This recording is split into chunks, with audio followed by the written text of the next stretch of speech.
नमस्कार मित्रांनो, मी विशाल. कर्जमाफीचा जो शेतकऱ्यांसाठी जी आर आलेला आहे तो आपण एकदम सोप्या भाषेत आज समजून घेऊ. चला तर व्हिडिओ पाहू. मित्रांनो, चॅनलवर जर नवीन असाल तर प्लीज चॅनलला लाईक आणि सबस्क्राईब करा.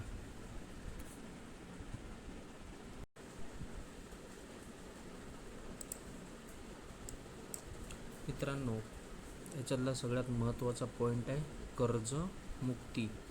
आता कर्जमुक्ती ज्या शेतकऱ्यांकडील दिनांक 1/4/2026 ते दिनांक 31/3/2025 उचल केलेल्या अल्पमुदत पीक कर्जाची दिनांक 30/9/25 अखेर थकीत असलेली व दिनांक 31/3/2026 अखेर परतफेड न झालेली एक किंवा अनेक बँकांकडील सर्व कर्ज खात्यावरील एकत्रित थकबाकीची मुदत व व्याजासह अधिकतम रक्कम रुपये 2 लाखांपर्यंत आहे, अशा शेतकऱ्यांची जमीन धोरणाचे क्षेत्र विचारात न घेता त्यांच्या कर्ज खात्यात 2 लाखांपर्यंत कर्जमुक्तीचा लाभ देण्यात येईल.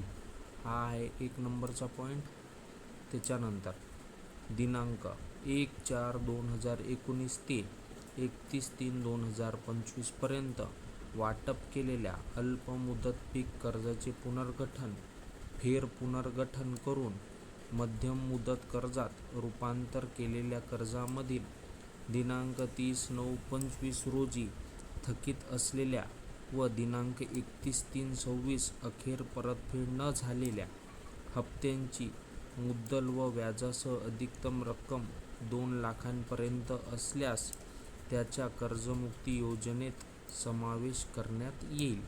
या योजनेमध्ये उपरोक्त नमूद केल्याप्रमाणे पीक कर्ज व पीक कर्जाचे केलेले पुनर्गठित म्हणजेच फेरपुनर्गठित कर्ज याची दिनांक 30/9/25 रोजी थकीत असलेले व दिनांक 31/3/26 पर्यंत परतफेड न झालेल्या शेतकऱ्यांच्या एक किंवा अनेक बँकांकडील सर्व कर्ज खात्यांची एकत्रित थकबाकीची रक्कम विचारात घेऊन प्रति शेतकरी रुपये 2 लाख मर्यादेपर्यंत कर्जमुक्तीचा लाभ देण्यात येईल. हा झाला दुसरा पॉईंट. आता तिसरा पॉईंट.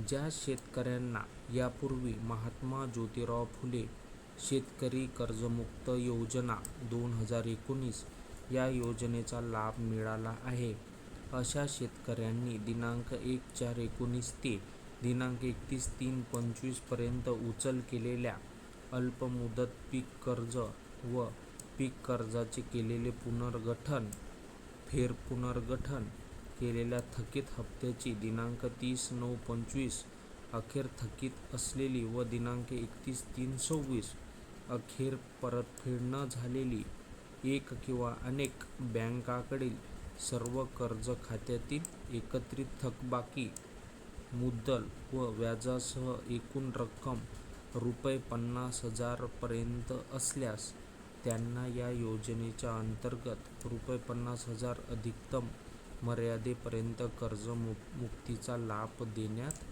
येईल. आता एक वेळ समझोता OTS. आता OTS काय आहे ते पण पाहू. आता हे सदर योजनेमध्ये 1/4/19 ते 31/3/26 जसं आपण वरचं वाचलं तसंच सेम आहे. केलेले अल्पमुदत पीक कर्जाची किंवा हे सेम आहे, डेट वगैरे सगळं सारखं आहे. एकत्रित थकबाकीची रक्कम रुपये 2 लाखापेक्षा जास्त असेल. आपण जे वरचं वाचलं ते 2 लाखापेक्षा कमीसाठी होतं. आता हे काय 2 लाखापेक्षा जास्त असेल अशा शेतकऱ्याने प्रथम 2 लाखापेक्षा जास्त असलेली थकीत रकमेची म्हणजेच बँकेत संस्थेस परतफेड करणे आवश्यक असेल.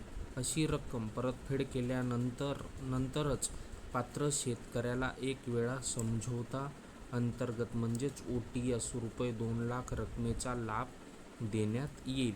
म्हणजे 2 लाखापेक्षा जास्तीचं जे वरचं कर्ज असेल ते तुम्ही परतफेड केली की त्याच्यानंतरच तुम्हाला हा लाभ मिळेल. आता याच्यातलाच हा महत्त्वाचा पॉईंट आहे. सदर योजनेमध्ये दिनांक 1/4/19 ते 31/3/26 अखेर उचल केलेले पीक कर्जाची पुनर्गठन केलेले कर्ज खात्यापैकी किंवा अनेक बँकांकडील सर्व कर्ज खात्याच्या 30/9/25 पर्यंत थकीत असलेल्या 31/3/26 पर्यंत परतफेड न झालेली थकीत हप्त्याची मुद्दल व्याजासह रक्कम ₹2 लाखापेक्षा जास्त असल्यास अशा शेतकऱ्यांना प्रथम 2 लाखापेक्षा जास्त असलेली थकीत रकमेची परतफेड करणे आवश्यक असेल.